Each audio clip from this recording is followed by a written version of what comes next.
Assalamualaikum warahmatullahi wabarakatuh.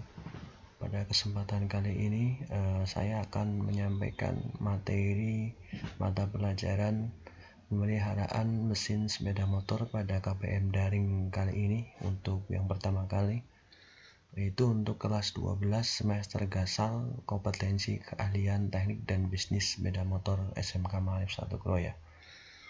Baik, langsung saja kita buka slide-nya. Ya, di sini untuk materi yang akan kita bahas pada pertemuan perdana ini adalah yaitu menganalisis gangguan pada kepala silinder dan kelengkapannya. Sebelum saya membahas lebih jauh lagi, saya akan memaparkan dulu untuk tujuan pembelajaran yang diharapkan pada pembelajaran kali ini, yaitu yang pertama adalah agar siswa mampu menjelaskan analisis gangguan kepala silinder dan kelengkapannya dengan benar sesuai dengan buku manual.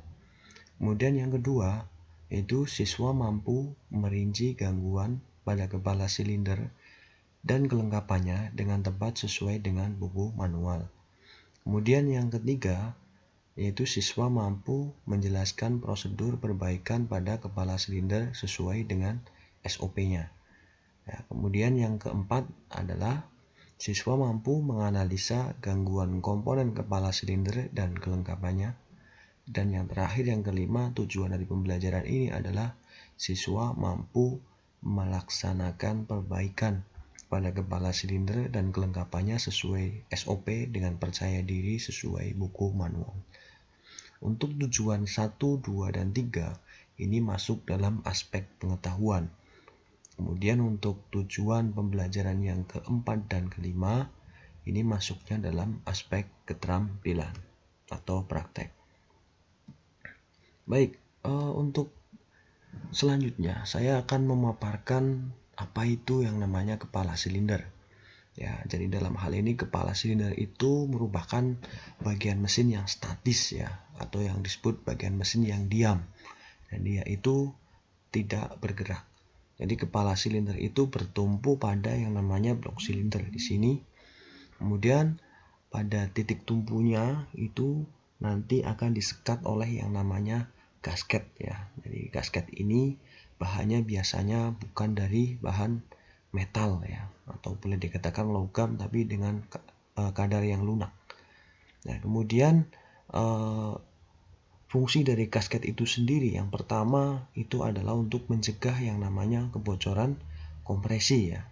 Kemudian yang kedua, fungsi dari gasket itu sendiri adalah untuk mencegah permukaan metal ya antara blok silinder ya, permukaan metal antara blok silinder dengan kepala silinder itu bergesekan langsung ya. Jadi karena kalau terjadi pergesekan langsung itu bisa mengakibatkan yang namanya kerusakan ya, atau mengakibatkan yang namanya panas ya, karena antara metal dengan metal bergesekan itu akan menimbulkan panas yang berlebih. Jadi kalau panasnya berlebih bisa mengakibatkan kerusakan pada kedua bagian ini, yaitu kepala silinder dan blok silinder. Nah, kemudian untuk kepala silinder itu sendiri bahannya terbuat dari aluminium alloy atau aluminium campuran. Jadi fungsinya itu yang pertama jelas ya, agar tahan terhadap karat. Kemudian efisiensi panasnya ya, atau perpindahan panasnya itu baik untuk aluminium, serta konstruksinya yang ringan. Dan ini nantinya akan berpengaruh pada bobot kendaraan ya. Jadi performa kendaraan itu lebih enteng karena ini menggunakan konstruksi aluminium alloy yang cenderung ringan. Kemudian pada kepala silinder juga di sini terdapat yang namanya silip-silip pendingin, yaitu yang berfungsi untuk melepaskan panas pada mesin secara cepat. Nah, kemudian kepala silinder di sini juga ada bertempat sebagai tempat yang namanya bercampurnya antara udara dan bahan bakar ya. Itu nanti akan bertemu di kepala silinder juga, terutama di ruang bakar. Baik, untuk selanjutnya saya akan membahas tentang konstruksi kepala silinder atau cylinder head pada motor 2 tak. dan konstruksi kepala silinder atau cylinder head pada motor 4 tak. Baik, untuk klasifikasi kepala silinder atau cylinder head motor 2 tak, di sini ada dua ya klasifikasinya. Ada dua ya. Yang pertama klasifikasi menurut tipe pendinginan, kemudian yang kedua adalah klasifikasi menurut bentuk ruang bakar. Ya. Jadi untuk yang pertama klasifikasi menurut tipe pendinginan, kepala silinder itu berpendingin udara ya. Ada yang berpendingin udara seperti ini, yang hanya terdiri dari silip-silip pendingin saja ya di sini. Jadi silip-silip pendingin ini berfungsi untuk mempercepat proses perpindahan panas ya, yang seperti saya jelaskan tadi di slide sebelumnya. Kemudian yang kedua, kepala silinder berpendingin cair ya, atau berpendingin cairan. Jadi ini pendinginannya itu lebih baik. Jadi untuk kepala silinder berpendingin cairan itu terdapat yang namanya sebuah lubang yang kita sebut dengan water jacket, di mana fungsi dari lubang ini atau water jacket ini adalah untuk tempat bersirkulasinya cairan pendingin untuk mendinginkan atau menyerap panas yang ada pada dinding dari blok silinder atau dinding dari ruang bakar seperti ini. Kemudian ada klasifikasi menurut bentuk ruang bakar. Ini klasifikasinya ada yang berbentuk kubah ya, seperti ini ya. Kemudian ada juga yang berbentuk atau ruang bakar berbentuk konis ya, atau yang cenderung di sini agak tirus ya. Kalau ini kan agak cembung tadi, tapi kalau ini tuh agak tirus ya. Jadi kelebihan dari ruang bakar model konis ini salah satunya adalah di sini proses pembakarannya lebih cepat ya, lebih cepat karena bahan bakarnya campuran bahan bakar dan udaranya itu lebih cepat terpusat pada titik tengahnya ini di sini. Jadi dia tidak menyebar, dia akan terpusat sehingga proses pembakarannya itu menjadi lebih cepat ya. Itu seperti itu. Jadi untuk selanjutnya adalah konstruksi kepala silinder atau cylinder head motor 4 tak. Jadi dalam konstruksi silinder motor 4 tak agak sedikit rumit karena ada bagian-bagian yang tidak ada di konstruksi kepala silinder atau cylinder head motor 2 tak. Jadi untuk konstruksi kepala silinder head motor 4 tak di sini saya bisa jelaskan ada dua konstruksi ya. Yang pertama ada model cylinder head dengan